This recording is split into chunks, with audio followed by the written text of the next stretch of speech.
จังหน่อย FC สิว่าโอ้พากันนั่งเบิ่งน้องก็ชื่อว่าบ่เฮ็ดหยังให้เอาไปสิว่าอีกดิแม่น้ำเด้ออันบ่เวียนเด้อเอาได้เลย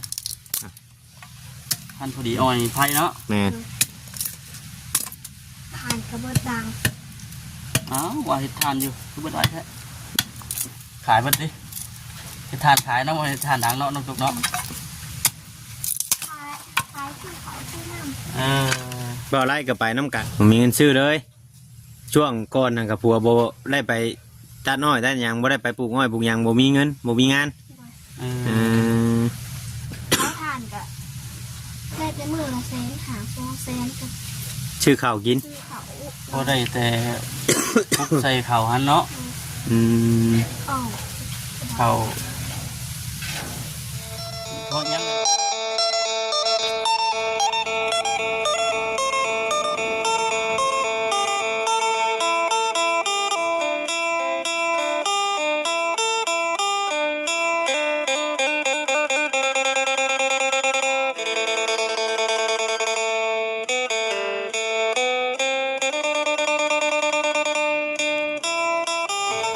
ไม่บ่เข้าไม่มีปัญหารอบนี้น้องไม่ไล่ว่าคือน้องไม่อันบ่งน้องตุ๊กน้ำใหม่ที่เก่านี่ฮะไม่บ่งเลยนี่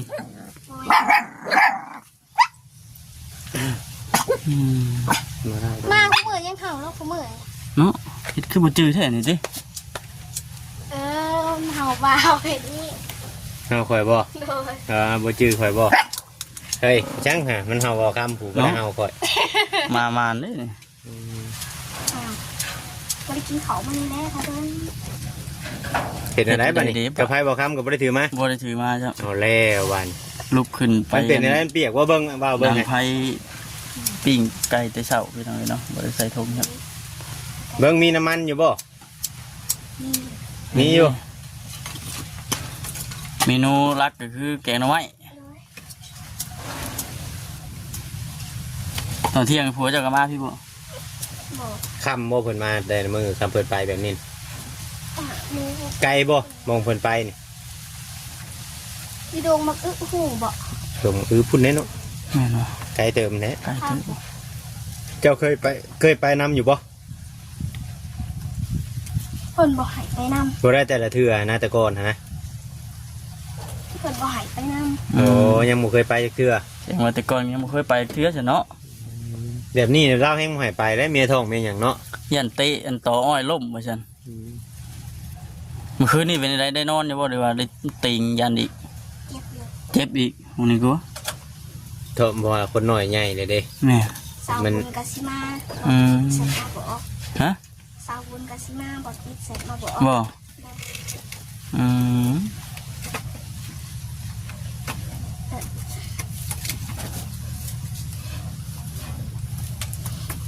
คน4-5 เดือนเลยเนาะก็เริ่มติงเริ่มยังแล้วบัดว่าน้องตุ๊กกับบ่ได้หู้ว่าท้องได้จักเดือนนะเนาะบ่ได้ไปตรวจเบิ่ง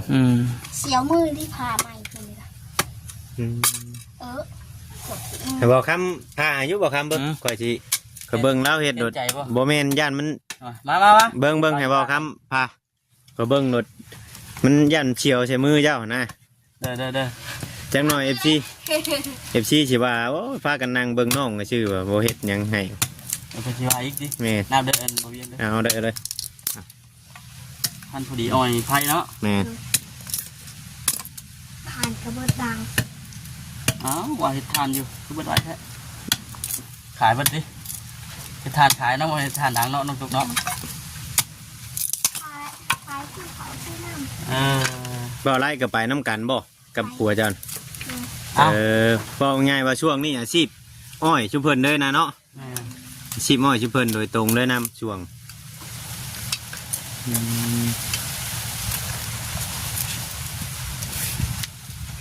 เฮ้ยอะไรคือเป็นลูกกันยัง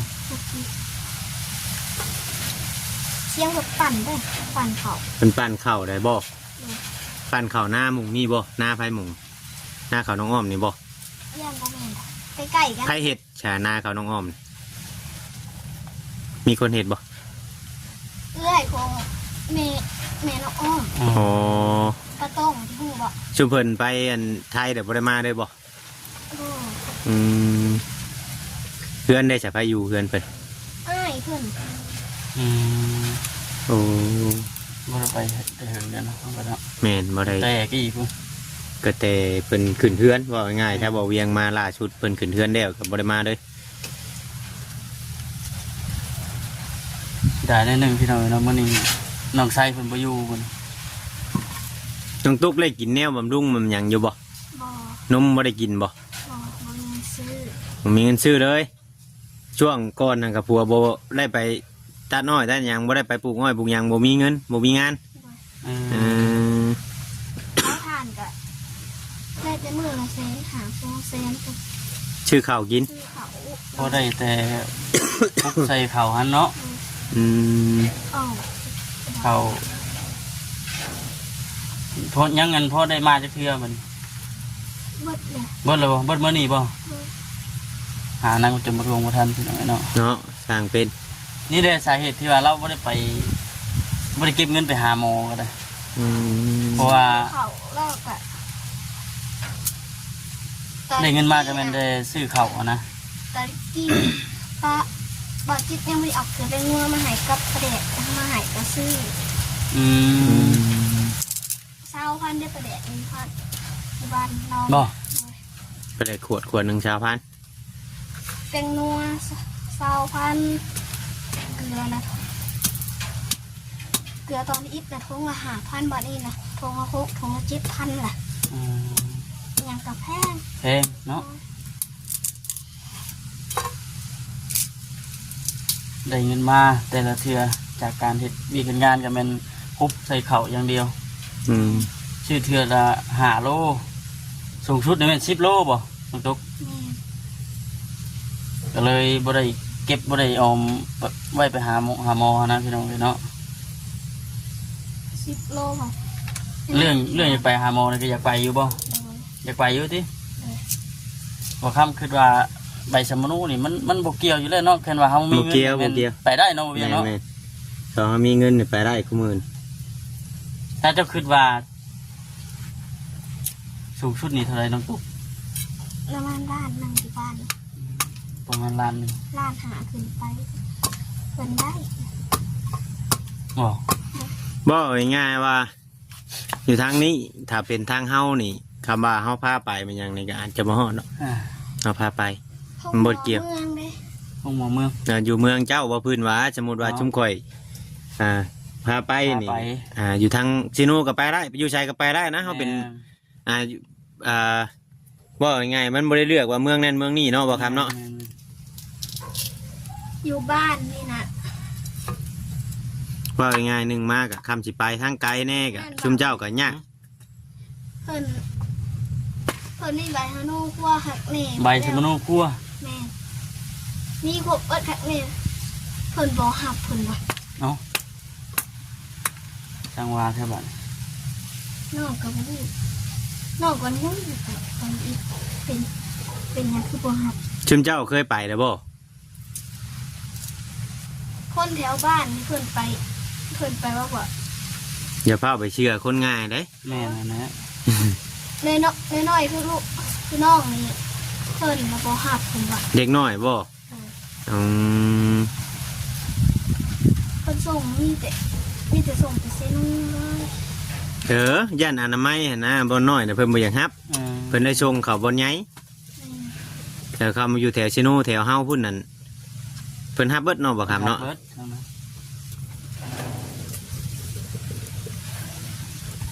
จะเคยไปลองเบิ่งแล้วบ่ ควันนี่เด้อบ่ ควันแล้วควันอูดอ้ายแล้วบัด น้องตุ๊ก เอามาครับ ยังบ่เค ป้าย ยไป มันติดก่อนน้องตุ๊กมานั่งอยู่พี่ก็ได้มันป้ายมันติดก่อน แล้วจังนะ ต้มน้ำไว้ เพิ่นสิ จะ ตั้ง จะ หน้า การ ไว้ งา ก่อน น ไหมบ่ เอาข้างไว้ก่อนก็ได้ซั่น หมอนเฮาต้มคือกัน เมื่อคืนนี่ฝนไปตกจักเบิ่งเมื่อคืนเนาะ บ่ ตกแต่ตอนมื้อเว้นนี่บ่เมื่อวานนี่ทั้งบ้านเฮาไปตกแต่ว่าบ่เวียง บ่ อ๋ออยู่พี่มันง่ายไล่ทึดอยู่ทางนี้ เปียก อ๋อ เมื่อน่ะ เด้อบ่ ได้อยู่บ้านครับ เขาบ่จิตเขาบ่ดดกั้นใจมับอยู่ค่อยเกี่ยวข้าวเพิ่นว่า ลูกบ้านเฮาบ้านบ่บดนี่ห้ำอยู่หรอก เออ เกี่ยวก็จะ มื้ออื่นพุ่นแหละว่าสิเกี่ยวมื้อนี้บ่อยู่แล้วมื้ออื่น เนี่ยใดก็เกี่ยวบ่ เนี่ยได้ก็สิได้เกี่ยวแล้วมื้อ มี อื่น สไลด์ตรงเฮา อ๋อซ่อนสองเลยบ่อันนี้ แม่น มันทุกนานทุกแท้ มือเขาเดี๋ยวสุกได้ อันนี้เลย ทุกทีแล้วมันห่างอยู่ เนี่ยวะสองมันนา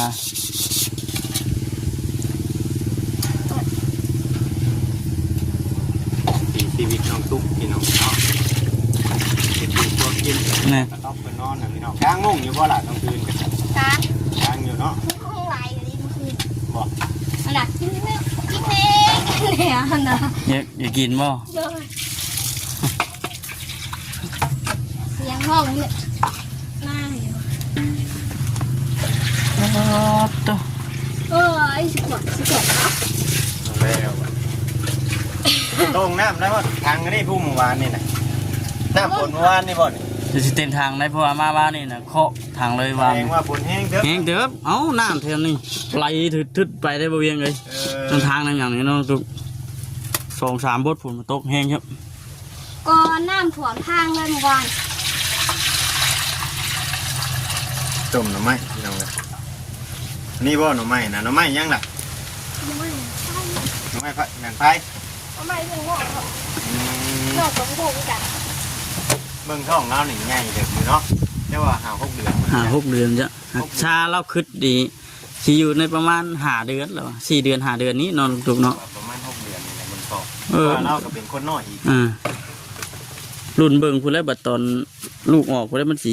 กระโตแล้วสิคุยบ่ดูว่าที่ใด เดือนนี้ไรเนาะ แล้วต้นนั่นแล้วก็ไปนั่งอยู่พุ่นแล้วนั่งอารมณ์กันอยู่พุ่นแล้ว ต้มก่อนต้มอันนี้ หลานกันเนาะ หืม หลานคนว่าเอ๊ะกระสอบเขือก หืม หลานปัญหามันผ่านชีวิตนะ บ่ เพื่อนหลีกเพื่อนขับหลีก เออ ทานบ่ เลย ทานก็ขายเบิดข้างในบ่ทาน ขายไปทางนี้ ขายเบิดข้อกดข้างใน จงไปจู้นะแม่บาด เนาะ จากหลังจากไต่พากันขายเบิดบ่ได้เด้อ จุดหน่อย นี่สิจูดอยู่บ่ จุดดังบ่อยก็ขายแล้ว อืม หลาบและมัน ลาบแล้ว ควันอยู่ โยเป็นจูพื้นมันกับควันแบบนี้แหละ นะมานั่งพี่บ่เจะสิต้มเลยบ่นี่ว่าได้ข้างน้ำไว้ก่อนติ เจ้าบ่ได้เจิมไว้บ่ล่ะ ไม่หน่อยกันสิ จะหน่อยก่อนสิเจอบ่นี่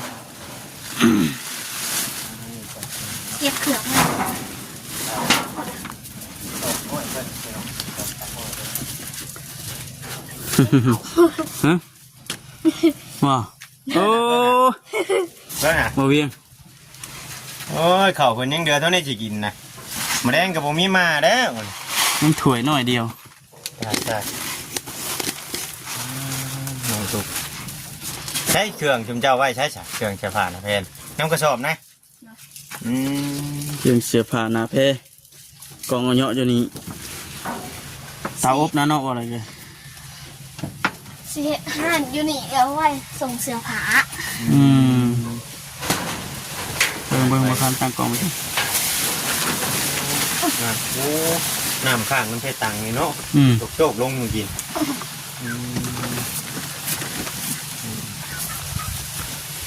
ขึ้นไปนั่งน้ำน้ำตุ๊กก่อนบัดน น้องชายนั่นไปปลูกอ้อยมื้อนี้นะเริ่มมีงานเข้ามาแล้วบัดนี้นะโอ้เริ่มมีงานเข้ามาแล้ว เพิ่นก็คือก ระต๊อบมานี่อยากแค่ค่ายกระต๊อบกระแตข้าวตะกี้แท้น้องน้องตุ๊กนั่น แม่ กระแตรุ่นเด็กแรกกระแตยังบ่มีเฮือนผู้เนาะ ตัวแรกนะมันใหม่และ ใหม่เลยตัวนั้นน่ะ เล็กมาก ขึ้นไปเลยขึ้นไปนั่ง แม่น